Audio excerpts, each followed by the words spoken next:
chicos? Buenos días.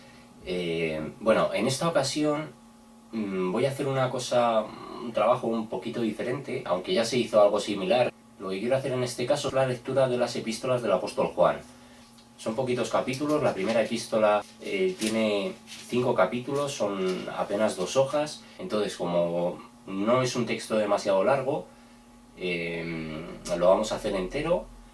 Y lo vamos a leer a partir de la versión Reina Valera del 60, pero me voy a dejar también la nueva traducción viviente por si acaso, no sea que en algunos casos nos amplíe más el significado, el sentido. Entonces, aparte de continuar con el tema de los bosquejos, yo en algunos casos sí pretendo retomar o hacer lecturas así completas de algunas epístolas que mejor en algún caso si incluso intento hacer una lectura de algún evangelio, pues eso ya tendría que ser algo, bueno, pues dividido, ¿no?, en varios días para que no se quede un vídeo tan largo.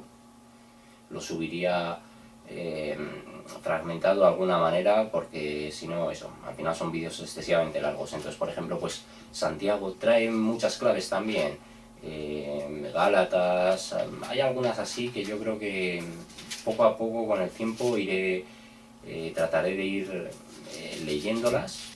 Quizá también Timoteo, las dos de Timoteo no son muy largas tampoco, se podrían hacer en un solo vídeo. Bueno, pero en este caso nos vamos a poner con las epístolas del apóstol Juan. Tiene información muy interesante que bueno, también va a tener mucho que ver con las cosas que también ya se han tratado de tocar, ¿no?, en diferentes presentaciones, o sea que seguro que nos complementa. Primera epístola universal de San Juan Apóstol. En el capítulo 1, este primer apartado nos lo titulan como palabra de vida y nos dice, versículo 1, lo que era desde el principio, lo que hemos oído, lo que hemos visto con nuestros ojos, lo que hemos contemplado y palparon nuestras manos tocante al verbo de vida. Bueno, precisamente la manifestación misma de lo que supuso Cristo, ¿no? Nos habla así, palparon y sus ojos contemplaron, ¿no?, y sus oídos oyeron. Lo que era desde el principio, esto nos da la idea de la preexistencia de Cristo, que a diferencia de lo que defienden los testigos de Jehová, no es que Cristo fue creado por Dios después, no es así, porque el mismo Génesis 1 nos desacredita esa idea falsa, ¿no?, porque nos dice en el principio, en el inicio de Génesis, nos dice la creación. En el principio Dios creó los cielos y la tierra estaba desordenada y vacía, y las tinieblas estaban sobre la faz del abismo, y el Espíritu de Dios se movía sobre la faz de las aguas. Y dijo Dios, sea la luz. Es el verbo de Dios, ¿no? Es el verbo de Dios a través del cual toda la creación fue manifestada. Bueno, y hay otros tantos puntos donde nos lo dice así, en el principio era Dios y el verbo era con Dios. Y el verbo era Dios, o sea, el verbo era con Dios, Cristo era con Dios, y el verbo mismo es Dios. No es Dios el Padre, pero es Dios, es Dios. Entonces, aquí nos lo dice, lo que era desde el principio, lo que hemos oído, lo que hemos visto con nuestros ojos, lo que hemos contemplado y palparon nuestras manos tocante al verbo de vida. Tocante, en cierto modo, quiere decir referente al verbo de vida, ¿no? En referencia al verbo de vida, en referencia a Jesús, nosotros, que era desde el principio, nosotros lo hemos visto con nuestros ojos, hemos contemplado su poder y su manifestación, y hemos palpado incluso con nuestras manos al Hijo de Dios, no solo en vida, que además aquí el apóstol Juan, que es el discípulo amado, ¿no?, en una parte de los evangelios nos lo dice así, como Juan mismo se recostaba sobre el pecho de Jesús, ¿no? Y lo palparon, pero lo palparon no solo en vida, o sea, físicamente lo tocaron, sino una vez resucitado. Jesús mismo les dijo a sus discípulos que le dieran de comer pescado y que tocaran, ¿no?, que tocaran sus heridas, que tocaran para que vieran que no era un espíritu, que él no resucitó en espíritu ni nada de eso, él resucitó con un cuerpo glorificado y era materia, o sea, no era una esencia espiritual, ¿no?, era materia pura, purificada de hecho. Vale, pasamos al versículo 2 y nos dice, porque la vida fue manifestada y la hemos visto, y testificamos y os anunciamos la vida eterna, la cual estaba con el Padre y se nos manifestó. Bueno, aquí ya nos está dando que la propia... O sea, el hecho de que ya Cristo encarnara en la tierra era la vida misma manifestada, porque a partir de él es donde empezaría el pacto de la gracia, ¿no? Es la vida eterna, así luego nos lo dice, y testificamos y os anunciamos la vida eterna, la cual estaba con el Padre y se nos manifestó. O sea, esa eternidad de la que gozaba el Padre era necesaria que, en cierto modo, nos la enviara a través de Cristo para nosotros poder recuperar a través de él, realmente, o sea, no es que nosotros lo recuperemos, pero a través de él poder gozar nuevamente de esa vida eterna que a causa de la caída del hombre, del pecado de Adán y Eva, pues perdimos, ¿no? Entonces, la vida fue manifestada y la hemos visto y testificamos y os anunciamos la vida eterna, la cual estaba con el Padre y se nos manifestó. Versículo 3, lo que hemos visto y oído, eso os anunciamos, para que también vosotros tengáis comunión con nosotros, y nuestra comunión verdaderamente es con el Padre y con su Hijo Jesucristo. Igual que inicialmente, y en las otras partes que nos han anunciado, yo muchas veces recurro a eso, en otras partes, en otro punto, en algún sitio nos dicen esto porque no recuerdo, yo no proceso la idea, pero no proceso capítulo, libro, versículo, esas cosas me resultan muy complicadas, entonces... Pero bueno, la idea la conocemos, incluso por la manera en que se dice, si alguien duda de que sea así y no recuerda el versículo, lo puede comprobar. Lo introduce, pues eso, las palabras claves que se dan para darnos la idea y te llevan exactamente al versículo concreto, ¿no? Entonces, aquí nos está dando que aparte de que Cristo es Dios, pero nos está diciendo que es el Hijo de Dios, ¿vale? Que es Dios mismo, que tiene todas las facultades, las condiciones y las características de Dios, pero no es el Padre, ¿vale? No es el Padre. Eso quedó demostrado en el vídeo que se hizo sobre Colosenses, como Dios, y he reincidido ya en esta idea, como Cristo, después de reinar, cederá la autoridad, entregará el reino al Padre, ¿no? Para toda la eternidad. Nos lo dice así, nuestra comunión verdaderamente es con el Padre y con su Hijo Jesucristo. Porque además es que la idea de esto viene reflejado en muchos sitios. Finalmente a Dios, a Jesús, nos lo ponen como el abogado frente a Dios. Digamos, el abogado, si es que solo tenemos que atender a la lógica para que entendamos que aquí hay una diferencia en las personas, ¿no? Tú, si contratas un abogado para un juicio o si tienes a un representante, ese representante que te trata de defender, evidentemente no es el mismo que está emitiendo sentencia, porque si fuera el mismo, ni siquiera tendría que haber un juicio, ¿no? No sería necesario. ¿Para qué? Tú ya tienes a tu defensor, ese defensor está de tu lado y tú ya tienes la seguridad de que no va a haber ningún tipo de sentencia desfavorable, ¿no? Si el mismo abogado es el que va a decidir si tienes que pagar una multa, si tienes que ir a la cárcel, si tienes que sufrir o experimentar algún tipo de castigo, pues si ya tienes al abogado no necesitas a ese juez. Entonces, Cristo es el abogado y Dios es el juez. No se puede hablar de lo mismo, no se nos puede hablar de lo mismo cuando además en toda la palabra de Dios nos queda claro que no es así, ¿no? Pero bueno, incluso por la lógica, atendiendo al periodo del juicio, a quién es salvador, a quién es juez, pues no se puede decir que es lo mismo, evidentemente. Entonces nuestra comunión es con el Padre, porque a través de Jesucristo Él nos perdona nuestros pecados, nos limpia y Dios ya no nos ve como pecadores, o sea, Él a un nivel de alma, a un nivel también de espíritu, Él nos ve como le ve a Jesús, no como nos tendría que ver a nosotros, ¿vale? Es como que Dios mira para otro lado, ¿vale? Y solo, o sea, es como si mirara a Jesús y después a todos los hijos de Dios, a todos los perdonados a través de la sangre de Cristo, los mirara, pero se mantuviera la imagen de Cristo, ¿no? Esto es como cuando tú miras el sol durante un periodo prolongado y después quitas la mirada y a lo mejor te pones a ver pues una pantalla en negro o lo que sea y tienes ahí como la imagen del sol, ¿no? Que se mantiene todavía por unos segundos en la visión. Pues eso es lo que pasa. La luz misma de Cristo digamos que oculta los pecados a la vista de Dios de todos sus hijos, ¿no? Pero no por nuestro mérito, sino por la propia luz de Jesús. Es lo que no es que Dios no los vea, no los pueda ver, sino que, bueno, pues en ese pacto es lo que Él ha determinado, ¿no? Que a través de ese sacrificio perfecto que hizo su Hijo, nuestros pecados queden ocultos a su vista, en el sentido de no tener por qué juzgarlos, ¿no? En base a su propio pacto y a su propia decisión, que está basada en la misericordia, no es la, digamos, no está basado en la justicia divina, ¿vale? Incluso Dios en ese sentido, pues no ejerce la justicia que debería ser, porque de una manera lógica deberíamos ser juzgados, es que verdaderamente es así. O sea, es pura misericordia, no lo podemos interpretar de otra manera. Vale, venga, seguimos, versículo 4. Estas cosas os escribimos para que vuestro gozo sea cumplido.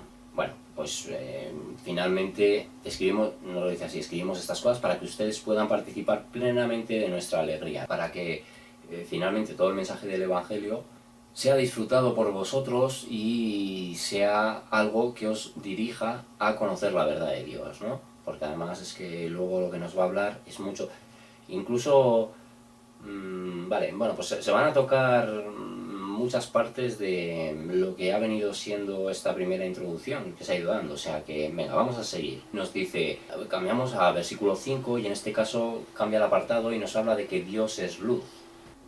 Y nos dice, versículo 5, este es el mensaje que hemos oído de Él y os anunciamos, Dios es luz y no hay ningunas tinieblas en Él. Es la perfección absoluta y rotunda. No se puede considerar a Dios, si nosotros analizamos desde nuestra carnalidad determinadas cosas del Antiguo Testamento, nos vamos a hacer una idea equivocada. A ver, no sé si hay demasiado reflejo, voy a bajar un poquito. Bueno, si nosotros nos hacemos una idea terrenal o analizamos las cosas desde nuestra mentalidad finita, podremos encontrar algunas cosas que nos van a llevar al error en la interpretación. Entonces tenemos que saber cómo procesamos todo lo que está redactado en el Antiguo Testamento. Pero nos dice, este es el mensaje que hemos oído de Él y os anunciamos, Dios es luz y no hay ningunas tinieblas en Él. Si decimos que tenemos comunión con Él y andamos en tinieblas, mentimos y no practicamos la verdad. Lo vamos a leer desde aquí porque esta es una idea importante también, a ver cómo nos lo dice, pero nos dice... Vale, sí. Es que es importante porque hay que tener en cuenta que nos dice, si decimos que tenemos comunión con Él, o sea, que estamos en su camino, que estamos tratándolo de agradar, que estamos verdaderamente comprometidos con el camino de Dios, si decimos si decimos que tenemos comunión con Él y andamos en tinieblas, mentimos y no practicamos la verdad. Es decir, si tú dices que estás en el camino de Dios, pero después todo tu proceder, toda tu vida no testifica de que eso es así, porque sigues absolutamente igual a como eras antes de conocer la palabra de Dios, entonces estás andando en tinieblas, ¿vale? Yo esto ya lo dije en su momento. No es lo mismo andar en el camino de Dios y tropezar y caer 20.000 veces, pero andar el camino de Dios a andar en tinieblas. O sea, digamos, el camino de Dios con sus tropiezos y las tinieblas por otro lado, ¿no? Pues el andar en tinieblas tiene que ver con eso, tiene que ver con que tú no puedes decir yo amo a Dios, pero luego practico todo lo que los demonios me proponen, ¿no? No pongo resistencia a nada, simplemente digo que amo a Dios, pero no tengo por qué hacer nada, ni limitarme en nada, ni renunciar a nada, porque mi amor por Dios es una cosa, pero mi modo de andar por el mundo es otra. No, evidentemente no es así, ¿no? Entonces lo quiero retomar precisamente aquí porque la idea está muy clara, versículo 6, pero aquí también nos la da de otra manera que es igualmente evidente. Entonces nos dice, versículo 6, por lo tanto, mentimos y afirmamos que tenemos comunión con Dios, pero seguimos viviendo en oscuridad espiritual, no estamos practicando la verdad. Nos lo está diciendo, porque esto está El andar y el vivir en la oscuridad espiritual tiene que ver con que tu modo de vivir no experimente ningún cambio, o sea, que tú no hayas hecho ningún tipo de variación. No todo es radical, no todo es instantáneo, no todo es de un día para otro, pero es un proceso finalmente que tiene que dar como resultado un cambio, evidentemente, en tu modo de vivir, en tu modo de pensar, en tu modo de actuar, en tu modo de hablar, en tu modo de interactuar con las personas. Tiene que haber un cambio que refleje que verdaderamente estás andando por el camino de Dios, ¿no? Porque si tú conoces la palabra, pero no dejas de lado las cosas del mundo, en muchos casos, pues evidentemente, a lo mejor en muchos casos también es por desconocimiento de que, y por eso es importante, es que digamos, reconocer el modo de operar de Satanás, reconocer las estrategias, reconocer las propuestas, reconocer todos sus engaños es importante, reconocer la conspiración es importante, es que es un arma de defensa, es que no tiene otro sentido. Entonces, muchas veces el cristiano o el creyente comete errores, pero por falta de información, ¿no? Por no conocer la verdad, porque a lo mejor ellos simplemente se quieren llenar de luz, del amor, de lo positivo, pero que nuestra lucha no es contra carne ni sangre, sino contra principados, contra potestades, contra las huestes de maldad, contra los gobernadores de este mundo espiritual. Entonces, si no hay una renuncia a cosas donde de manera evidente, una vez que tú ya haces un mínimo proceso de investigación y empiezas a relacionar cosas, ya no es investigación alternativa a la palabra, que siempre viene bien, evidentemente, pero ya hablo de una investigación, de un reconocimiento de todas las claves que la palabra nos entrega para poder reconocer pues todos esos engaños y toda esa manipulación de Satanás, ¿no? Y de sus demonios. Entonces, es muy importante. No podemos hablar de la comunión con el Padre si nuestro modo de actuar, nuestro modo de interactuar y nuestro modo de estar en el mundo es similar a cualquier otra persona que desconoce la palabra. Y tampoco nos podemos amparar en, es que bueno, esto yo no sabía que era así. Sí, o sea, puede llegar el punto de decir, esto yo no sabía que era así, pero es que si tú persigues y persistes en la lectura y en el estudio, todas esas cosas, al menos muchas de ellas, se te van a ir revelando. Entonces, lo que no podemos hacer, y esto sucede, que hay personas que a lo mejor han estado en desconocimiento de ciertas cosas, pero como son cosas que no les conviene a lo mejor cambiar, o no les conviene afrontar, o no quieren poner simplemente resistencia, prefieren ignorarlo, prefieren mirar para otro lado, prefieren incluso hacer como que no ven y seguir actuando de la misma manera, o no comprometerse a denunciar ciertas cosas, no comprometerse a exponer ciertas mentiras, pero se piensan que a lo mejor simplemente por el hecho de ver y decir yo, bueno, a ver lo que me dicen, vale, ahora ya miro para otro lado. Se piensan que eso ya les quita responsabilidad, o sea, no es lo mismo que tú voluntariamente puedas conocer y decidas ignorar algo. Para Dios no es exactamente lo mismo que tú decidas ignorar algo a que tú verdaderamente lo ignores, a que tú verdaderamente lo desconozcas. No tiene nada que ver, y te quiero decir, tú puedes actuar y falsearlo para con el mundo y silenciar incluso ciertas verdades o ciertas cosas que te puedan dar miedo o que te puedan crear problemas, pero no es lo mismo que tú ya lo sepas en tu conciencia. Una vez que tu conciencia lo recibe, si tú prefieres callarte, si tú prefieres mirar hacia otro lado, ya te lo digo que ante Dios no eres igualmente responsable que hasta el momento en el que verdaderamente lo has ignorado, lo has desconocido y pues evidentemente no estás en la capacidad de denunciarlo, de alertar a otros, porque esto ya no consiste tanto en ponerte en un papel de Robin Hood, o sea, aquí no vamos de eso. Consiste en que cuando nosotros identificamos engaños, identificamos mentiras, identificamos estrategias de cómo operan estos gobernadores de este mundo, nosotros tenemos que alertar a otros para que ellos también los comprendan y a su vez avisen a otros, ¿no? Les pongan a otros en alerta. Bueno, la idea está muy clara. Si andamos en tinieblas, pues lo mismo, ¿no? No estamos practicando la verdad. Y a veces esto en redes sociales también se manifiesta con el hecho de Bueno, pues gente que se pone el cartel de soy princesa de Dios, soy príncipe de Dios, soy esto, soy lo otro, pongo un versiculito por día, pero luego estoy todo el día poniendo selfies, luego estoy todo el día luciéndome, mostrándome yo, incluso escribo algo de Dios, pero pongo ahí mi cara. ¿Y qué buscamos? ¿El aplauso de la cita de Dios o el aplauso a la cara? ¿O qué buscamos? ¿Que la gente reciba el mensaje de Dios o que nos comenten para decirnos qué bonitos somos, qué guapos somos? Eso es prostituir la palabra de Dios. O sea, para mí, el estar poniendo fotos de uno con un mensaje, no sé, no me cuadra, ¿no? A mí ese tipo de cosas, desde luego, y finalmente es eso, es que muchos perfiles, muchas redes sociales, tú te metes a redes sociales de cristianos o supuestos cristianos y no ves una diferencia con el mundo, ves una diferencia de que hay alguna cita de la palabra de Dios, pero en el resto no hay ninguna diferencia. Bueno, pues en fin.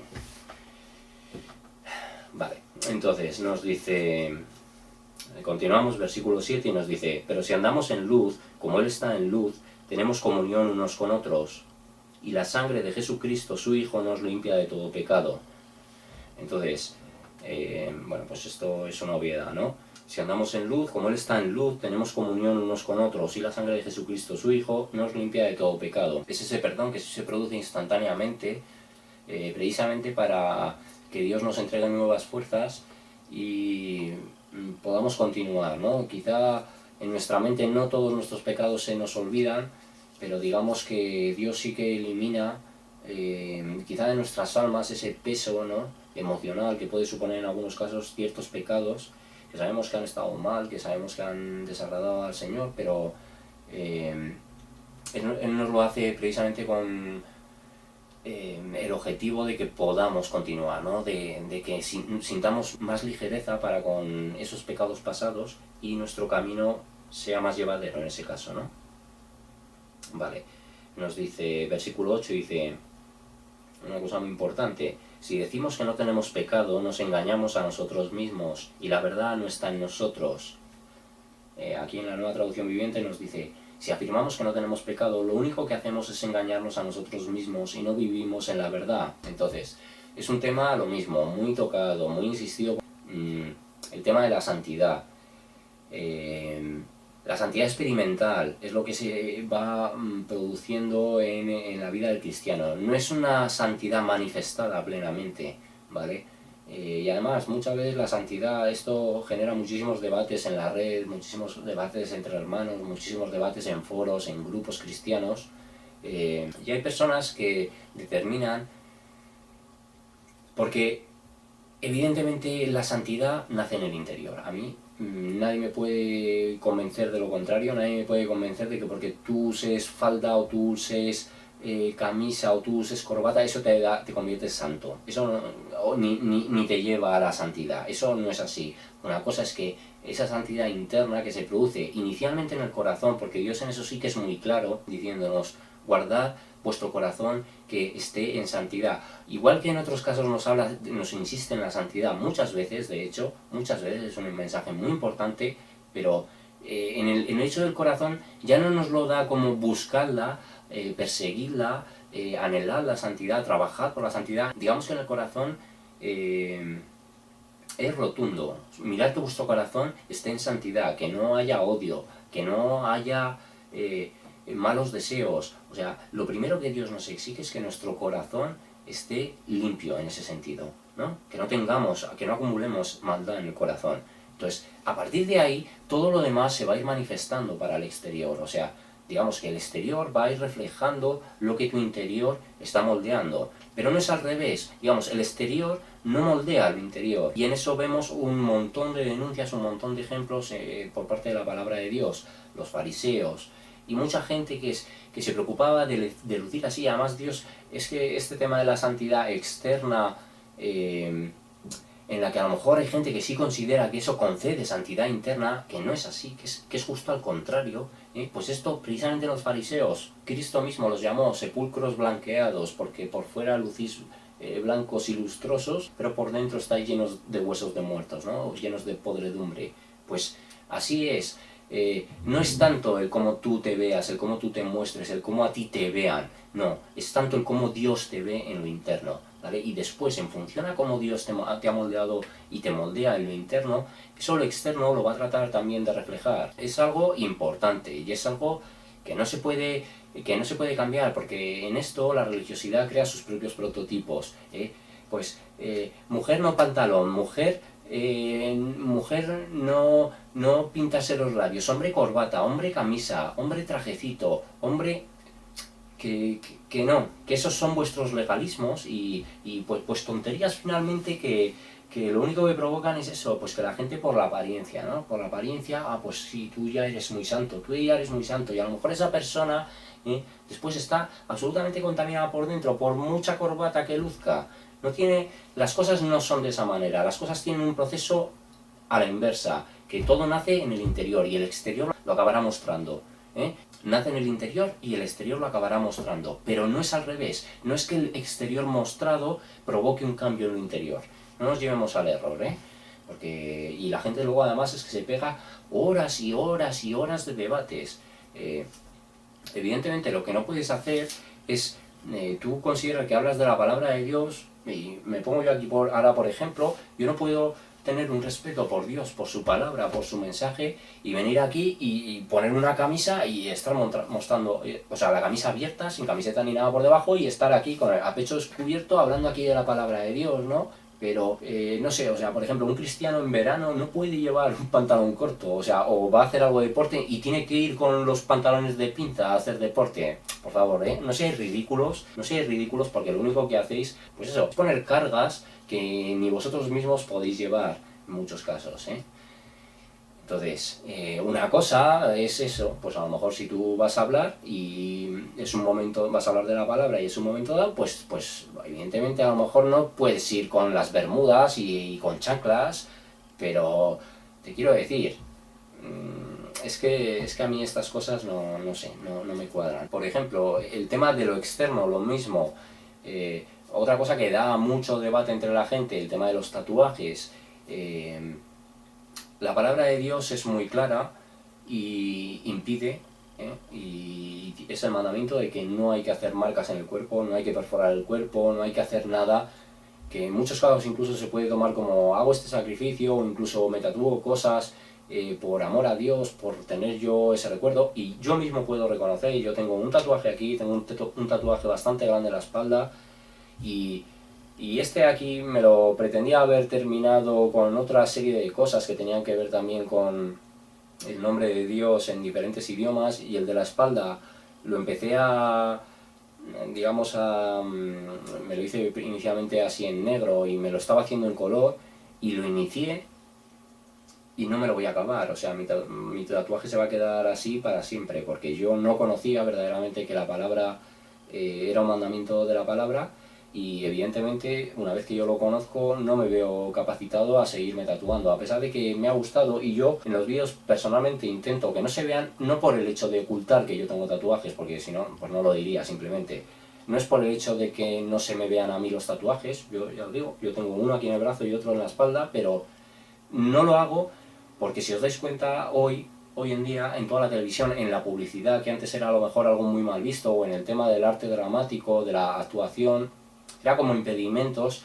Hoy en día lo podéis ver como continuamente te están sacando gente tatuada, continuamente gente tatuada. Yo esto lo hablé en el vídeo del regreso de Cristo, que es algo que está perseguido y buscado conscientemente para que la gente tome gusto por el tatuaje, para que finalmente acepten la marca de la bestia.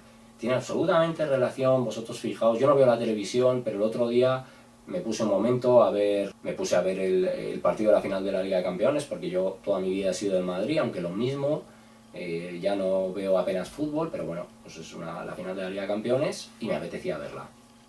Y vi ese espacio de unos minutos de publicidad y os puedo decir que 3-4 anuncios, personas con tatuajes, ¿no? O sea, está perseguido y está buscado en ese sentido así, está perseguido para que la gente lo tome. Y yo precisamente lo hago porque si la gente, porque no quiero que eso puede incitar a nadie a que ni a darle publicidad al hecho del tatuarse, ni a nada, porque de hecho, pues si no, no tendría sentido, ¿no? Que yo lo estuviera denunciando.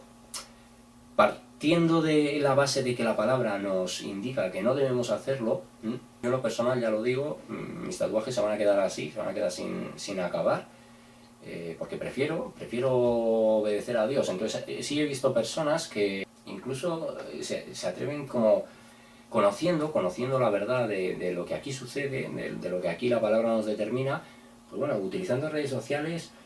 Padre mío, te pido perdón, me gustan mucho los tatuajes, sé que no te gusta, pero yo me lo voy a hacer. Pues vamos a ver, si tú sabes que no es visto, pero decides desobedecer, es que ya no es lo mismo, no es el mismo caso que tú desconozcas y que lo hagas, incluso que lo hagas por hacerte algo que para ti suponga, bueno, pues reflejar lo que sientes por Dios, a que tú digas, yo sé que lo haces, pero yo lo voy a hacer, perdóname. Y además, pues ponerlo en internet, como si, no sé, es como buscar la complicidad, o como decir, es que la gente vea que sí amo a Dios, que la gente se compadezca de mí, que no, que es que tu relación con Dios es tu relación con Dios. Y bueno, pues si decides tú desobedecerlo a ese nivel de decir, es que ni siquiera, o sea, es que me gusta tanto lo que hago. Otra cosa es que recaigas, pero te quiero decir, es que no es lo mismo a lo mejor recaer en un tipo de pecado, en algo que tenga más que ver con, bueno, pues con temas emocionales, con temas físicos, pero estamos hablando de otra serie de cosas que pueden resultar como más incontrolables. Pero es que para que tú te vayas a hacer un tatuaje, tú tienes que pedir una cita, tú tienes que ir allí, tienes que llevar un diseño, quiero decir, hay un proceso que tienes demasiado tiempo como para meditar, recapacitar y enfrentarte a ese deseo, ¿no? Es diferente a pecados a lo mejor que nos hacen caer por un momento dado, por un momento de debilidad, es diferente porque se produce en un instante. A lo mejor el arrepentimiento se produce también al instante, pero la caída es un mero instante. Y sin embargo, pues estamos hablando de otra serie de cosas que tienen un proceso suficientemente largo como para que tú meditaras y supieras que no lo deberías hacer si conoces que Dios lo prohíbe, ¿no? En este caso. Bueno.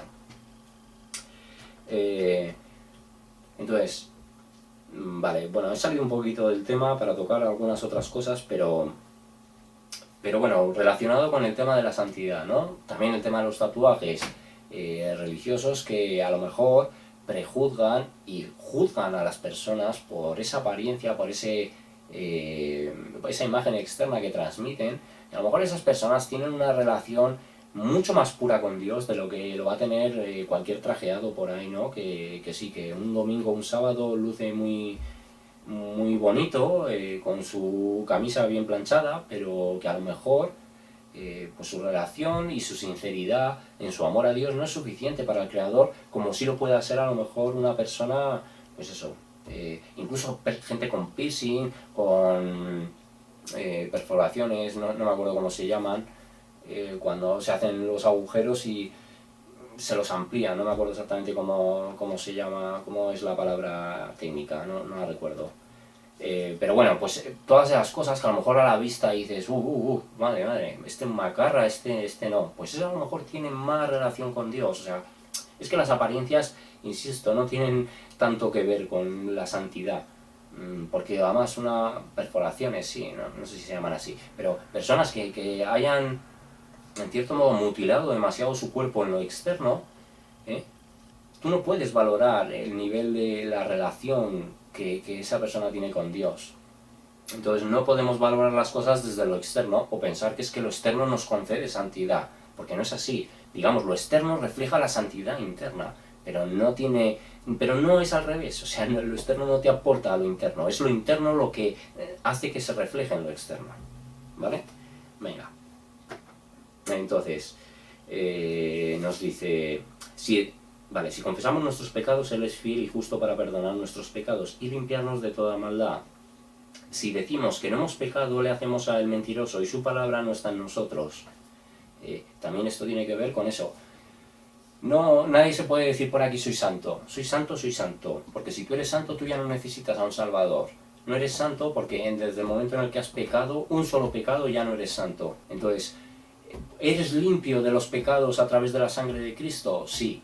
¿Eres santo? No, porque tienes esos pecados pasados, ¿no? Es diferente. Entonces, nadie puede decir no he pecado. Nadie, absolutamente nadie.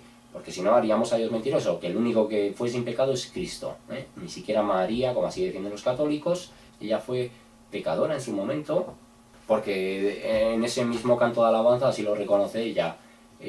¿Cómo se alegra mi corazón en Dios mi Salvador? Algo así lo dice. En Dios mi Salvador, una persona que no ha pecado. Cristo nunca jamás mencionó a un Salvador que él necesitara, porque él era sin pecado y porque él era en sí el Salvador, ¿no? Pero María, sin embargo, lo reconoció, que necesitaba de ese Salvador. Venga, entonces nos lo dice. Si decimos que no hemos pecado, le hacemos a él mentiroso y su palabra no está en nosotros. Y en este caso nos tiene que llevar a... Bueno, pues a saber diferenciar también cuando las personas a lo mejor nos están trayendo sana doctrina, nos están enseñando palabra de Dios, y que nuestra religiosidad nos lleve a considerar que porque nos traen la verdad de la palabra, entonces esa persona se las está dando de santo, cuando nadie afirma tal cosa. Y esto se lleva entre los religiosos. Yo os lo puedo decir, he tenido un montón de conversaciones con católicos últimamente más. Estoy en un grupo por ahí por Facebook y bueno, yo trato de no ser excesivamente, o sea, no ponerme a la altura de la crueldad que estas personas muestran de palabra, porque sé que están en un engaño, pero os puedo decir que los peores adjetivos, las peores maldiciones me han venido de esa gente, absolutamente. Y viene por eso, porque son personas que ellos, absolutamente todo su tiempo y toda su energía la emplean en defender a su religión, defender a su iglesia, a su iglesia católica. No, jamás hablan del mensaje, no hablan del mensaje porque no conocen el mensaje, pero es todo lo que hacen. Ellos, su obsesión máxima es defender a su iglesia por encima de otra cosa. No tienen algo más que hacer, son peones absolutamente inútiles para con el Evangelio, no transmiten nada de la palabra de Dios, no exhortan a otros, solo hacen apología de querer defender bueno, pues a su secta, ¿no? Acusando además de sectarios a quienes a lo mejor ni siquiera pertenecen a ninguna congregación. Entonces, pues bueno, ahí ves la ceguera de estas personas, ¿no? Que han caído en el engaño del diablo, de poner por encima de sus prioridades el tratar de defender algo que además es indefendible e insostenible bíblicamente, porque la Iglesia es otra cosa, nace en Israel, nada que ver con Roma, pero bueno, aparte de defender lo indefendible, no se dan cuenta de que no están siendo peones útiles para Dios, no están siendo utilizados porque no están moviendo el Evangelio, porque no llevan la palabra y entonces han caído en ese engaño, ¿no? De que toda su lucha esté verdaderamente para con los protestantes, en el sentido de que además ellos fantasean con la idea de que por mucho que ellos te digan o que ellos te pongan, pues bueno, las tonterías que la Iglesia Católica les ha enseñado, ellos se piensan que la gente lo vamos a aceptar, ¿no? Que vamos a decir, sí, tienes razón, voy a renunciar a la palabra de Dios, así como vosotros lo hacéis, y me voy a congregar con vosotros. Ellos esperan eso. Yo creo que en su mente continuamente fantasean con esa idea de que van a poder conseguir. Pero desde aquí os lo digo, amigos católicos, a algunos que a lo mejor podáis ver este vídeo, a nadie que esté en la palabra de Dios, a nadie jamás, si verdaderamente está en la verdad de la palabra de Dios, los vais a conseguir atraer hacia vuestra cueva de demonios. A nadie. Así que, bueno, emplearos en comunicar la verdad del Evangelio, en transmitir la palabra, y, bueno, pues no perdáis tanto el tiempo, ¿no? Vale. Vamos a pasar al capítulo 2, y nos dice, Cristo, nuestro abogado. Nos dice, hijitos míos, estas cosas os escribo para que no pequéis, y si alguno hubiere pecado, abogado tenemos para con el Padre, a Jesucristo el justo, la idea que se ha dicho antes, el abogado, el juez, ¿no? No puede ser la misma persona Cristo y el Padre, porque si Cristo ya nos representa, entonces no debería haber, digamos, un testimonio que defienda al acusado, ¿no? Para con el juez. El propio Cristo, siendo ya el abogado, sería el que emitiría sentencia, y no es así, ¿vale? Entonces, nos dice, abogado tenemos para con el Padre, a Jesucristo el justo, ¿vale? Está de nuevo clara la idea de la división de la naturaleza de Dios. Versículo 2. Y Él es la propiciación por nuestros pecados, y no solamente por los nuestros, sino también por los de todo el mundo. O sea, verdaderamente, en la gracia hay como una gracia común, que es el hecho de que Cristo muriera por el perdón de los pecados de todos los humanos, ¿no? De todos. Aunque luego también hay otro punto donde nos dice, Cristo murió por los pecados de muchos. ¿Por qué? Porque no todos se entregan finalmente a Dios, ¿no? No creen en el mensaje de Jesús y por lo tanto, a pesar de que digamos que este regalo es para todos, no todos ejercerán parte, ¿no? En cierto modo también eso determinado por Dios, pero bueno, vale. Y nos dice, versículo 2, y Él es la propiciación por nuestros pecados, y no solamente por los nuestros, sino también por los de todo el mundo. Vale, esa gracia común, versículo 3. Y en esto sabemos que nosotros le conocemos, si guardamos sus mandamientos. Entonces, si conocemos sus mandamientos, pero voluntariamente decidimos ignorarlos, o decidimos pasarlos por alto, o decidimos desobedecerlos, pero ya no por la debilidad que podemos sentir en determinados momentos en nuestra carne, sino por la pura convicción de decir, voy a seguir adelante, yo hago lo que yo quiero hacer, pues es diferente, ¿no? Y así nos lo dice. Sabemos que lo conocemos si guardamos sus mandamientos. El que dice yo le conozco y no guarda sus mandamientos, el tal es mentiroso, y la verdad no está en él. Entonces, va a ser el esfuerzo y la dedicación que nosotros pongamos a ir conociendo cada vez más y registrando cada vez más cada uno de los mandamientos, y 2, aplicarlos, evidentemente. Pero por eso no podemos tampoco limitarnos a decir, es que los mandamientos finalmente son los 10 mandamientos de Éxodo 20. Creo que es Éxodo 20, ¿no? Sí. Pues no podemos decir simplemente es eso. Pues tenemos que ir al resto, a toda la interpretación que Cristo nos da también en los Evangelios, toda la información de las epístolas que nos transmiten muchos de los mandamientos de Dios, y tenemos que esforzarnos por cumplirlos. Entonces, es la información lo que nos va a hacer cada vez más favorables ante los ojos del Creador, ¿no? Conociendo sus mandamientos y tratándolos de guardar. Y dice, pero el que guarda, versículo 5, pero el que guarda su palabra, en este verdaderamente el amor de Dios se ha perfeccionado. Por esto sabemos que estamos en él. Cuanto más conocemos su palabra, cuanto más nos esforzamos en guardar sus mandamientos, cuanto más nos esforzamos por respetar su voluntad, así nos lo dice, el amor de Dios se ha perfeccionado. Por esto sabemos que estamos en él. Por esto, y de hecho por el propio convencimiento, que estamos en él, en el sentido de estamos en él, estamos guardados en él, estamos bajo su cuidado, bajo su protección. Pero esto también nos lo revela la convicción del Espíritu Santo para con el pecado, ¿no? Eso también nos lo demuestra el hecho de que nosotros a lo mejor antes hacíamos cosas y a lo mejor nuestra propia conciencia en algunos casos nos decía esto no está bien, esto no está mal, pero digamos que cuando ya el Espíritu Santo opera en ese sentido, ya no sirve simplemente con esto está bien o esto está mal, dudo, no, es algo más que eso, es reconocer que ha habido un fallo, pero hay un arrepentimiento instantáneo y hay pues de hecho un arrepentimiento que probablemente no se va a conformar con disculparse o pedirle perdón a Dios una sola vez, ¿no? Sino que es el propio Espíritu Santo el que te convence de que y te hace sentir que tienes que a lo mejor disculparte por esa misma cosa varias veces. A lo mejor has hecho un único fallo, pero te vas a estar disculpando durante bastantes veces a lo largo de ese día o de varios días. Entonces esa convicción que entrega el Espíritu Santo también es una diferencia de saber que estamos en él, ¿no? Vale, y dice, el que dice que permanece en él debe andar como él anduvo. Debe andar como él anduvo en el sentido de debe andar como Cristo vivió, pero con el ejemplo de Cristo, ¿no? Porque nosotros podamos ser como Cristo, ¿no? Personas o falsos de estos pastores, que les decimos pastores para que la gente entienda que son los que adulteran el Evangelio, ¿no? Pero se llaman los Jehová Junior, los minicristos, no, ¿vale? Nada de eso. Vale, venga, pasamos al siguiente apartado de este capítulo 2, y nos dice el nuevo mandamiento, y dice, hermanos, no os escribo mandamiento nuevo, sino el mandamiento antiguo que habéis tenido desde el principio. Este mandamiento antiguo es la palabra que habéis oído desde el principio.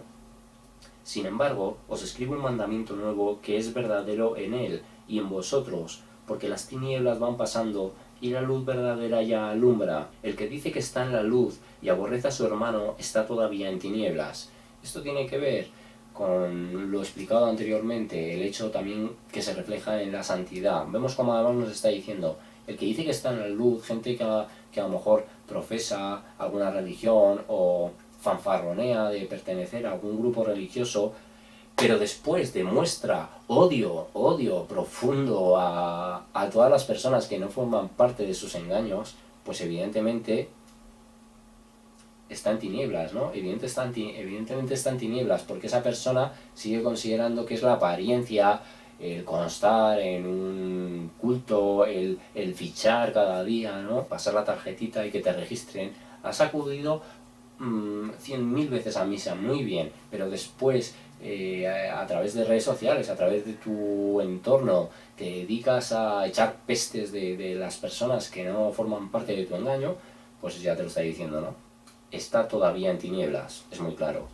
¿Por qué? Porque nos da la idea precisamente de lo anteriormente expuesto. La santidad nace en el corazón, lo primero. Inicialmente ahí se tiene que producir. Dice, el que ama a su hermano permanece en la luz y en él no hay tropiezo. Y esto se demuestra precisamente a través del mundo protestante. A pesar de que el catolicismo o las diferentes religiones que están engañadas o denominaciones que tuercen la verdad de Dios, tuercen la doctrina, a pesar de que a ellos se les esté llevando el mensaje verdadero y ellos lo interpreten desde la zona de me estás atacando, me estás criticando, en verdad hay un amor por parte del protestantismo que está tratando de llevar la verdad, aunque en sus casos lo interpreten de la manera errada, ¿no? Pero bueno, es así, hay amor al hermano porque la gente además es que, evidentemente porque tienen digamos, un concepto del amor básico, basado, sentimentaloide, o sea, el amor no es el amor de la emoción del amor, eso es una parte del amor, pero no es el amor es verdad, el amor es paciencia, el amor es benignidad, el amor conlleva muchas cosas, ¿no? Y el amor principalmente en cuanto a lo referente a Dios es verdad, es verdad, es verdad, es justicia, son muchas cosas el amor no lo llevamos esa interpretación superficial de la pura emoción, esa interpretación que nos vende este mundo, porque eso no es el amor, ¿vale? Entonces, pues precisamente el que ama a su hermano es el que le lleva la verdad al hermano, ¿no? Y nos dice, el que ama a su hermano permanece en la luz y en él no hay tropiezo. Versículo 11, pero el que aborrece a su hermano está en tinieblas y anda en tinieblas y no sabe a dónde va, porque las tinieblas le han cegado los ojos. Precisamente estás viendo a tu contrario, al semejante que te está tratando de redirigir a la verdad y lo estás viendo como quien te quiere poner una piedra de tropiezo, ¿no? Como quien te quiere alejar de la iglesia de Cristo. Y te dice así, no sabe a dónde va, porque esta gente verdaderamente no lo sabe, no sabe que a través de la idolatría, no sabe que a través de la adoración a María, no sabe que a través de, incluso de distorsionar la doctrina, pues si no hay una rectificación, el camino, por lo que determina la palabra de Dios, es el infierno, ¿no? Entonces, y dice, porque las tinieblas le han cegado los ojos. Entonces es así, es la propia influencia de Satanás, de los demonios, para que no les resplandezca la luz del Evangelio. No les permite ver, no les permite ver. Y yo sé que hay gente que a lo mejor en cierto modo puede llegar un momento en el que públicamente no lo manifiesten por guardar esa apariencia y querer dar ese sentimiento de solidez de los fundamentos de sus fes. Pero yo creo que finalmente en las conciencias de las personas ciertas cosas se acaban registrando y mientras produzca un cambio que lleve a esas personas finalmente no a experimentar lo interno de decir, bueno, me he dado cuenta de que estoy en un error, yo ahora voy a cambiar y ya está, pero no hago a nadie partícipe. Si verdaderamente entendemos después el mensaje, tendremos que saber que una vez que nosotros reconocemos el engaño de que hemos estado, en muchos casos en el catolicismo o en otras falsas religiones o en otras denominaciones, o bueno, pues en otros casos donde nos han engañado, ¿no? Tenemos que saber que tenemos que ayudar a los demás. Y esto lo digo también para personas que a lo mejor han estado en ese tipo de engaños, salen, pero después quizá no encuentran esa responsabilidad para con los demás. Y lo que tenemos que entender es que si Dios os ha sacado de ahí, os ha sacado de un engaño religioso, que es un engaño serio, es un engaño grave, es un engaño poderoso para conseguir condenar a las almas, tenéis tanta responsabilidad en hacerlo y ver a otros que están en ese engaño, porque para algo también Dios os sacó. Dios os sacó para salvaros a vosotros, sí, pero también para que hagáis partícipes a otros. Dios nos hace experimentar ciertas cosas en nuestra vida para que después eso lo utilicemos como herramientas que ayuden a los demás. O sea, no nos limitemos a decir, Dios me ha salvado, muchas gracias Dios, muchas gracias, yo ya estoy en el camino, nos vamos, me voy y no hay nada que hacer. No, Dios lo ha hecho para que tú vayas, para que tú lo aproveches. Y tenemos que hacer esa lectura de cada una de nuestras experiencias, de todo lo que ha representado nuestro periodo vital, tiene que ser material que nosotros lo utilicemos para ayudar a otros. O sea, no nos quitemos responsabilidades, porque si no, no estamos entendiendo el por qué Dios nos ha hecho a lo mejor estar en determinados momentos en caminos que eran de engaño, ¿no? Venga. Versículo 12, os escribo a vosotros, hijitos, porque vuestros pecados os han sido perdonados por su nombre. Bueno, finalmente, ante la presencia de Dios es así, ¿no? Todos los pecados son perdonados, pero ya en vida también se siente como los pecados pasados, Dios nos elimina ese peso, ¿no? Y nos dice, versículo 13, os escribo a vosotros padres, porque conocéis al que es desde el principio. Bueno, aquí en este caso, os escribo, versículo 13,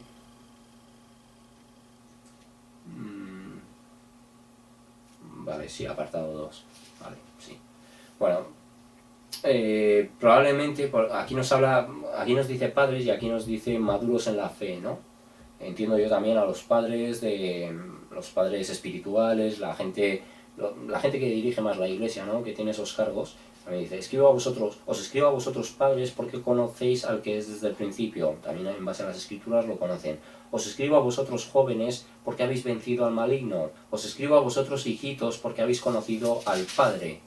Vale, entonces es importante, mira cómo nos lo dice, a vosotros jóvenes porque habéis vencido al maligno. Cuando nosotros empezamos a luchar contra el mundo, empezamos a renunciar a todo lo que esta realidad nos está ofreciendo, lo estamos venciendo, ¿no? Es importante y es verdaderamente digno de aplaudir y de admirar cuando ves a jóvenes que están enamorados de Dios, enamorados de su palabra, enamorados de su verdad, que pelean por defender la sana doctrina. Es verdaderamente un gusto, ¿no? Porque no se han dejado llevar por las corrientes de este mundo, ¿no?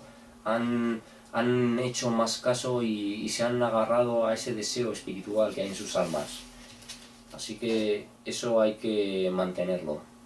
Venga, y dice, os escribo a vosotros hijitos porque habéis conocido al Padre.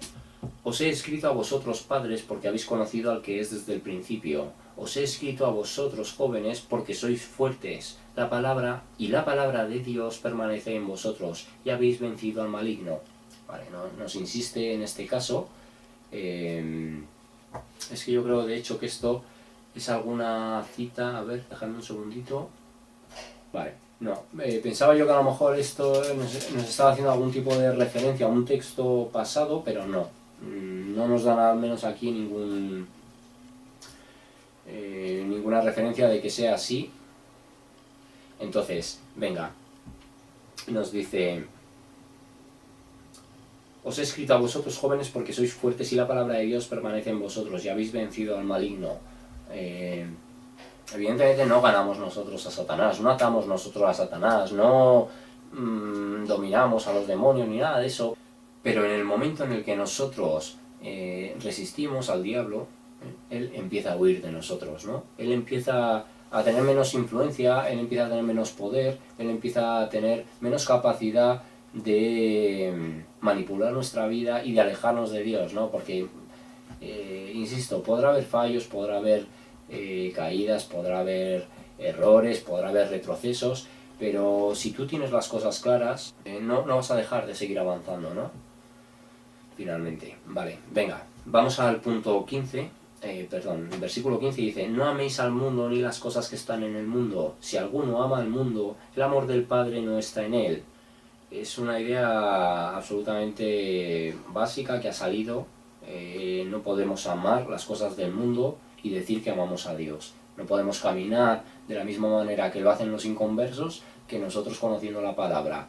No podemos conocer el mensaje de salvación y pensar que nuestra vida no debe testificar de que hay un conocimiento de eso, ¿no? No puede ser. Dice, porque todo lo que hay en el mundo, los deseos de la carne, los deseos de los ojos y la vanagloria de la vida, no proviene del Padre, sino del mundo.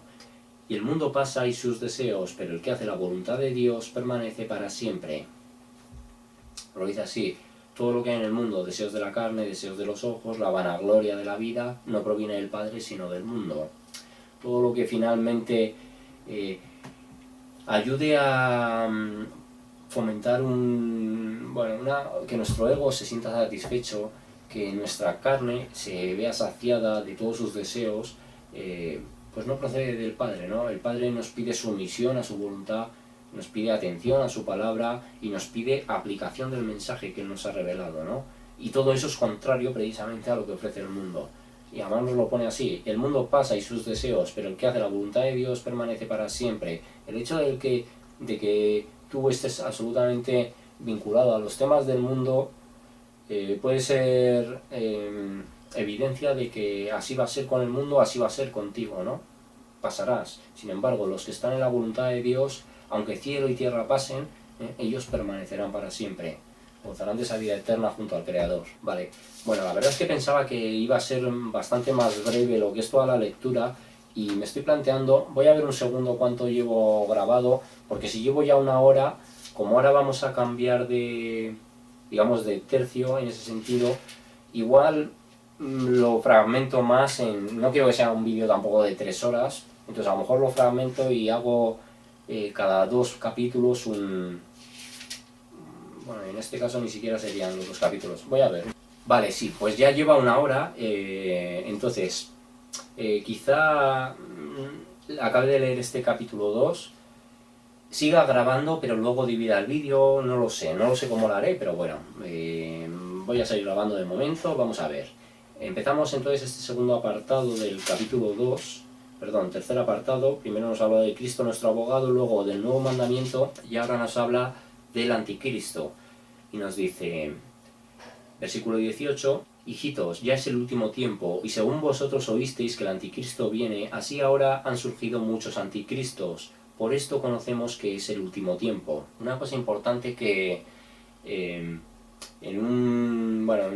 como un archivo que he creado últimamente donde he tratado de exponer en base a notas y comentarios con citas bíblicas el tema de la postura doctrinal del arrebatamiento, que indudablemente es pretribulacionista, antes de del periodo de los 7 años de la tribulación o de la gran tribulación de 7 años, indudablemente, toda la Biblia nos indica que es así, pero este tema, del tema del anticristo, ya nos lo está diciendo, ¿no? En la época de Juan, cuando se escribieran estas epístolas se escribieron alrededor entre el 85 y el 90 después de Cristo, y en ese tiempo ya nos está hablando de que han surgido muchos anticristos, ¿no? O sea, es el espíritu del anticristo lo que ya estaba operando en el mundo, ¿vale? Pero no era el anticristo, el último de ellos. Ha habido otras personas que a lo mejor han tenido como esa figura de anticristo por el espíritu, por el espíritu que los manejaba, por la maldad que ejercían, por la persecución incluso para la verdad de Dios y de Cristo, pero manejados por el espíritu del anticristo. Digamos, el último anticristo, el anticristo bíblico, es otra cosa diferente, ¿vale? O sea, es ya el mismo diablo tomando la dirección absoluta de ese ser para llevar a cabo los planes del tiempo del fin. No tiene nada que ver. Entonces nos lo dice, vosotros oísteis que el anticristo viene, así ahora han surgido muchos anticristos, por esto conocemos que es el último tiempo. Versículo 19, salieron de nosotros, pero no eran de nosotros, porque si hubiesen sido de nosotros, habrían permanecido con nosotros, pero salieron para que se manifestase que no todos son de nosotros. Es lo que pasa cuando hay muchas personas que también dicen, yo es que he sido miembro de una secta protestante, de una iglesia evangélica, y he reconocido la verdad y me voy a la iglesia católica, ¿no? Evidentemente no, nunca fuiste protestante, nunca estuviste en la verdad de la palabra y por eso te vas a la falsa iglesia de este último tiempo. Y es así, salieron de nosotros, pero no eran de nosotros, porque si hubiesen sido de nosotros, habrían permanecido con nosotros, pero salieron para que se manifestase que no todos son de nosotros. Lo que en otro punto también se nos dice, se cumple en ellos el proverbio, el perro vuelve al vómito y la puerca lavada a revolcarse en el cieno. Es decir, si conoces la verdad del Evangelio y te das cuenta de que el protestantismo, aun con sus errores, aun con que haya denominaciones que verdaderamente sí que cumplen una agenda similar al catolicismo, pero si ves que el protestantismo por lo menos está más próximo a la verdad, denuncian cosas que otras religiones no denuncian y defienden la verdad bíblica, y te vas del protestantismo para meterte en otro sitio, ¿no? Pues es como el dicho que se dice aquí en España, te vas de Málaga para meterte en Malagón, ¿no? Sales de ese sitio para ir a uno peor, y es lo que sucede. Pero esto se hace precisamente para separar el trigo y la cizaña, ¿no? Para que Dios también demuestre y compruebe, no lo tiene que comprobar, Él lo sabe perfectamente, pero demuestre que muchos dicen ser y no son, ¿no? Vale. Versículo 20 nos dice: pero vosotros tenéis la unción del Santo y conocéis todas las cosas. Nosotros podemos reconocer cuando alguien, por muy bonito que sea su discurso, por muy pintado, florido y lustroso que presente algo, si no está apoyado y sustentado por la sana doctrina, por la palabra de Dios, pues bueno, podemos reconocer precisamente que esas personas están en el error, ¿no? Cuando nosotros ya conocemos la palabra, una vez que prestamos nuestros oídos a escuchar a determinados predicadores, podemos reconocer incluso dentro del mundo protestante a los falsos, de manera muy clara además, ¿no? Puede haber errores, puede haber fallos, puede haber personas que confundan, pero es diferente al hecho de saber abiertamente que te están tratando de engañar, ¿no? Y solo lo podemos reconocer a través de la unción misma también del Espíritu Santo, que es lo que produce y lo que provoca el hecho de estudiar continuamente la palabra de Dios. Nos dice, versículo 21, no os he escrito como si ignoraseis la verdad, sino porque la conocéis, y porque ninguna mentira procede de la verdad. Esto tiene que ver también con el hecho de reconocer precisamente a las falsas doctrinas, ¿no? A la verdad, a las mentiras que atentan contra la verdad de la palabra de Dios. Porque nos dice, no os he escrito como si ignoraseis la verdad, o sea, ya conocéis la verdad. Una vez que tú conoces la verdad, la mentira es muy fácilmente reconocible. Cuando no la conoces, como hay, yo estoy lo mismo, ya lo dije en otro caso, cuando tú no has hecho una lectura, un estudio de la palabra de Dios y escuchas hablar a otros de la palabra de Dios, como escuchas palabra, incluso palabra distorsionada en muchos casos, palabra sacada de contexto, lo asumes como verdad, porque no conoces tú el contexto, porque no conoces tú la idea, porque no estás incluso ni con la palabra delante para decir, no me está diciendo la verdad, esto no es así. No es así, no se produce, pero cuando tú conoces la verdad, entiendes que no hay mentiras posibles dentro de esa verdad, no hay mentiras posibles que contradigan esa verdad. Sí hay posibles errores interpretativos o falsas o equivocadas interpretaciones que puedan contradecir el mensaje de la verdad, aun a pesar de ser una persona que busca la verdad. Puede ser, porque este es un texto demasiado grande y es un texto que, pues que todos estamos abiertos a la posibilidad de cometer ciertos errores, porque la visión completa, la concepción completa de la palabra la tiene Dios, y ahí es cuando todo nos quedará absolutamente claro, ¿no? Cuando Él nos siga enseñando respecto a su palabra. Pero podemos cometer fallos, sin embargo, mientras veamos que no son fallos que tratan de negar evidencias y verdades fundamentales de la palabra. Vale, y nos dice, versículo 22 nos dice, ¿quién es el mentiroso sino el que niega que Jesús es el Cristo? Este es anticristo, el que niega al Padre y al Hijo.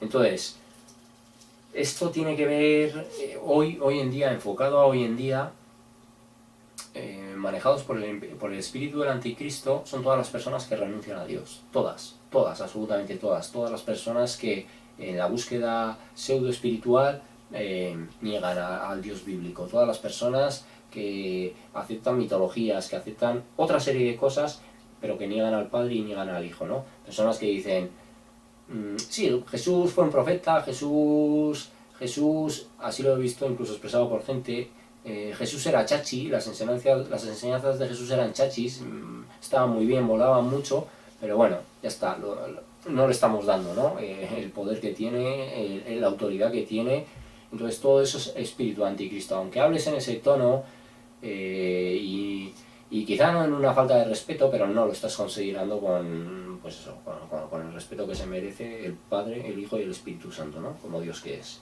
Entonces todo lo que niegue, incluso en religiones, testigos de Jehová, que niegan al Espíritu, que niegan a Jesús como Dios, que una cosa es negar a Jesús como Dios, otra cosa es afirmar que Jesús es el Padre. Es lo mismo, o sea, tan errado es uno como lo otro, pero siguen siendo no reconocer a la esencia de Dios, ¿no?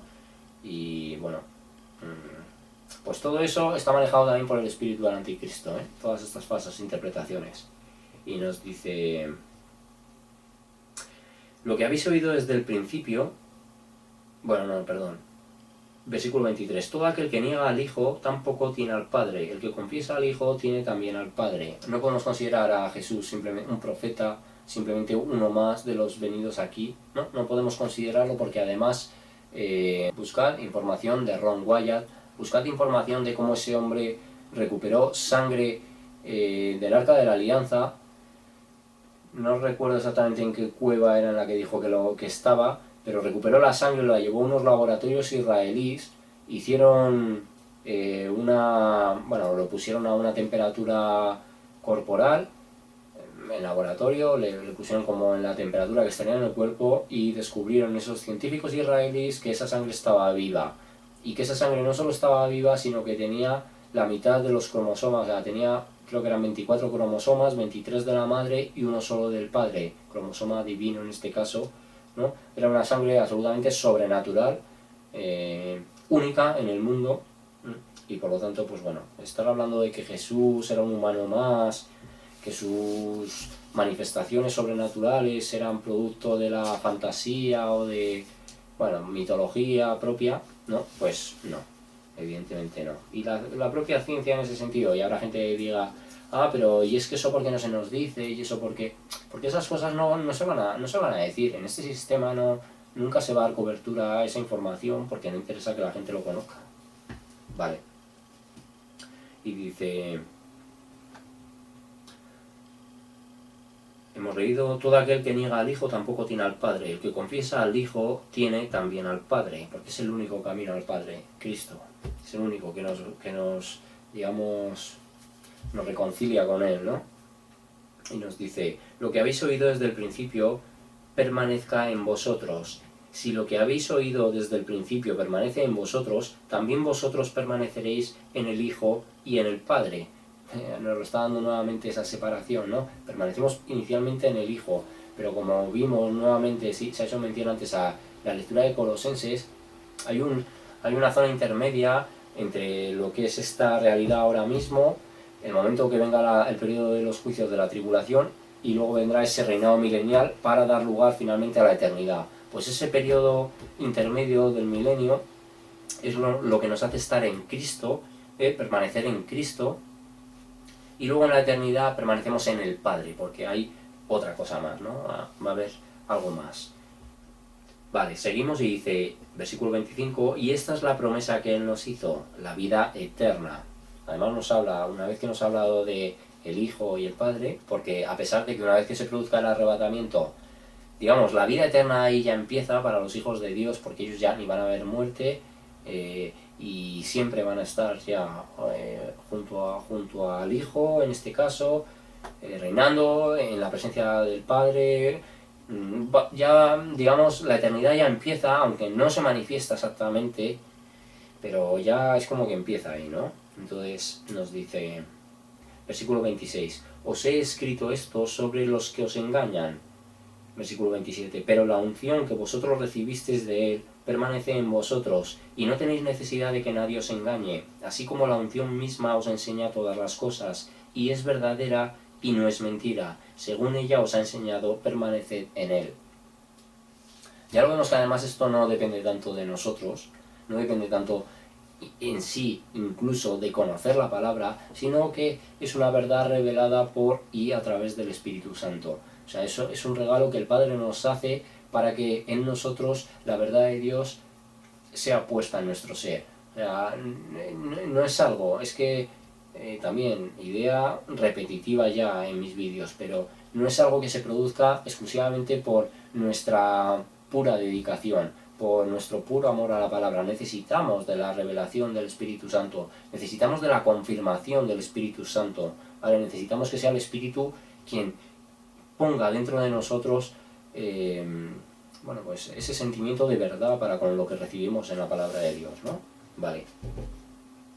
Nos dice, la unción de vosotros que recibisteis de Él permanece en vosotros y no tenéis necesidad de que nadie os engañe, porque el propio Espíritu Santo te revela todas esas mentiras, ¿no? Y dice, así como la unción misma os enseña todas las cosas y es verdadera y no es mentira, según ella os ha enseñado, permaneced en Él. Es el propio Espíritu Santo el que nos da el entendimiento y el convencimiento de que toda la verdad de Dios, toda la palabra, todo el testimonio de Jesús, todo es una certeza. No es, insisto, esto no depende de la sugestión, como así tiene que ver otra serie de cosas religiosas o pseudo espirituales. Esto es diferente. Y dice, versículo 28, y ahora, hijitos, permaneced en Él, para que cuando se manifieste tengamos confianza, para que en su venida no nos alejemos de Él avergonzados. Si sabéis que Él es justo, sabed también que todo el que hace justicia es nacido de Él. Permaneced en Él para que cuando se manifieste, y probablemente aquí tengamos confianza para que en su venida no nos alejemos de Él avergonzados. Como no tengo ahora mismo esto, y yo creo que ya llevaré como unos 1 hora y 20 minutos aproximadamente, sí que voy a dar por concluido esta primera parte de la lectura de Primera de Juan. Luego ya lo retomaré probablemente los 3 siguientes y quizá ya el final. Pero para que no me quede un vídeo demasiado largo, porque me he entretenido mucho en algunas partes del principio, prefiero que se quede como 1 hora y media este primer vídeo, primera parte de Primera de Juan. Entonces, ya el próximo día lo retomaré, porque no tengo ahora aquí el texto original para comprobarlo, pero nos dice, y ahora, hijitos, permaneced en Él, para que cuando se manifieste, tengamos confianza para que en su venida, no nos alejemos de Él avergonzados. Probablemente aquí nos hable de parusía, el manifieste, quizá nos esté entregando también alguna otra clave, pero nos lo dice así, ¿no? Para que no nos diga, no estás invitado, no eres bienvenido, no eres recibido, no te sientes en este sitio tan cerca de mí, vete fuera porque ni siquiera estás invitado, ¿no? Para eso nos lo dice, permaneced en Él, permaneced en la verdad de su palabra, permaneced en la sana doctrina, permaneced en el esfuerzo, en el trabajo individual para luchar contra los deseos de este mundo, para luchar contra las tentaciones que nos va a proponer nuestra carne y los deseos de pecar que también los demonios nos van a provocar, ¿no? Ese deseo de caer. Pues luchar, y nos lo dice así, que tengamos confianza para que en su venida no nos alejemos de él avergonzados. Y refiriéndose en el supuesto, y no lo afirmo porque esto hay que ir al texto original, pero en el sentido de nos alejemos de él avergonzados no va a ser tanto eso, sino como quedarnos aquí, ¿no? En el sentido de que ni siquiera, no es una decisión nuestra, no es que nosotros digamos, Señor, ahora me llega a mí la revelación y yo no me acerco a ti, me siento avergonzado. No es tanto eso, o sea, la idea verdaderamente es que nos quedemos aquí y no podamos acercarnos a Él, pero no porque nosotros lo decidamos y reneguemos de esa opción, sino porque no es la propia decisión de Dios, ¿no? Tenemos que entenderlo, a pesar de que nos lo manifieste de esa manera, que no es algo que nosotros decidamos, me alejo de ti avergonzado. Es una idea que, bueno, nos transmite otra cosa diferente. Y dice, si sabéis que Él es justo, sabed también que todo el que hace justicia es nacido de Él. Me parece un gran cierre, de hecho, para esta primera parte de esta lectura, este vídeo concreto. El que es justo, sabed también, si sabéis que Él es justo, sabed también que todo el que hace justicia es nacido de Él. El hacer justicia, ¿eso qué implica? Implica que en tu corazón va a haber deseo de verdad, va a haber deseo de justicia misma, deseo de esperanza, deseo de salvación, deseo de igualdad, en fin, todo lo que representa y supone también la justicia, ¿no? Pero supone muchas cosas. La justicia no simplemente llevado al tema del juicio terrenal, aquí un juez, un abogado, un acusado, no, sino la justicia de Dios, la justicia divina, lo que los hijos de Dios finalmente consideran justicia. Entonces, llevar la verdad, eso es justicia. Defender la verdad de la palabra, eso es justicia. Entregar por amor a las almas el mensaje, eso es justicia, aunque el mundo lo rechace. Defender el mensaje mismo, eso es justicia, es defender la verdad de Dios. No es que Dios necesite de nuestra defensa, Dios se defiende él solo, y más a través de su propia palabra se defiende él, pero también lo tenemos que hacer en amor a él, ¿no? En demostración al amor de él. Bueno, pues a ver si lo recuerdo, no sé incluso si luego más tarde me pondré, lo retomaré para acabarlo ya hoy, o me iré un día afuera y lo haré, pero bueno, trataré de retomarlo con el texto original en este versículo 28. A ver, de hecho, un segundito, porque aquí nos dice: y ahora, queridos hijos, permanezcan en comunión con Cristo, para que cuando Él regrese estén llenos de valor y no se alejen de Él avergonzados. Y me ha venido muy bien dejarme esta versión de la Nueva Traducción Viviente, porque tiene también la característica de que en muchos casos en la columna central, aparte de las notas que nos vienen, pero en la columna central a veces nos vienen palabras en griego ya también, ¿no? Y es curioso, así además lo dejo cerrado, no tengo que volver el próximo día, pero nos dice que cuando está hablando de eso y de el volvernos nosotros avergonzados de su presencia, es más que nosotros nos quedemos aquí porque Él no nos ha considerado aptos o dignos de llevarnos con Él, ¿no? Pero la palabra para cuando Él regrese nos habla de parusía, ¿vale? Del arrebatamiento, lo está diciendo claramente. Versículo 28, cuando Él regrese nos habla de parusía. Vale, pues perfecto que lo haya tenido aquí, mejor que no dejarlo así abierto y retomarlo en el siguiente vídeo. Así que bueno, pues yo creo que ha salido también bastante información, que para un vídeo, para que no se quede tan denso, va a ser mejor hacerlo así, va a ser mejor dividirlo, estos dos primeros capítulos, y luego los otros no son tan largos, aunque quizá, como luego también son la segunda y la tercera, quizá haga el 3 y el 4 y luego el 5 y las otras dos epístolas, no lo sé. Si veo que se me va alargando mucho en el tiempo lo haría así, prefiero casi hacer 3 vídeos, hacer uno largo de 3 horas y media o 4 horas, para que no sea tan pesado para la gente. Entonces, porque digamos en otros vídeos eran como presentaciones únicas de un tema concreto, entonces esto como finalmente nos toca muchas cosas, pues bueno, no importa dividirlo. Así que nada, lo dejamos así en este punto. Y bueno, pues lo vemos, ¿no? Ideas claves que nos da, que es una constante en la palabra de Dios. La exhortación a que nosotros, uno, estudiemos por nuestra propia cuenta para no ser partícipe de los engaños. Dos, que trabajemos para que nuestro testimonio pues sea vivo, que haya un sentido al hecho de que nosotros recibamos la verdad de esta palabra, ¿no? Que hagamos a otros partícipes, que colaboremos con la obra, con la difusión del Evangelio. Y también el hecho de, ya lo vemos aquí, ¿no? Cómo nos habla Juan en este caso, que el Evangelio de Juan habla mucho del amor y tal, pero vemos como aquí nos está denunciando, ¿no? A los anticristos, a las personas que transgreden la verdad, a las personas que difunden falsa doctrina. Hay una responsabilidad también en los hijos de Dios, en la gente de la iglesia, en hacer todo ese trabajo. Porque si tú no señalas lo falso, la gente tampoco va a ser a lo mejor capaz de reconocerlo. Tenemos una responsabilidad, evidentemente. Así que nada, chicos, lo retomamos a partir del capítulo 3 en el próximo vídeo. Empezaremos con los hijos de Dios. Y nada,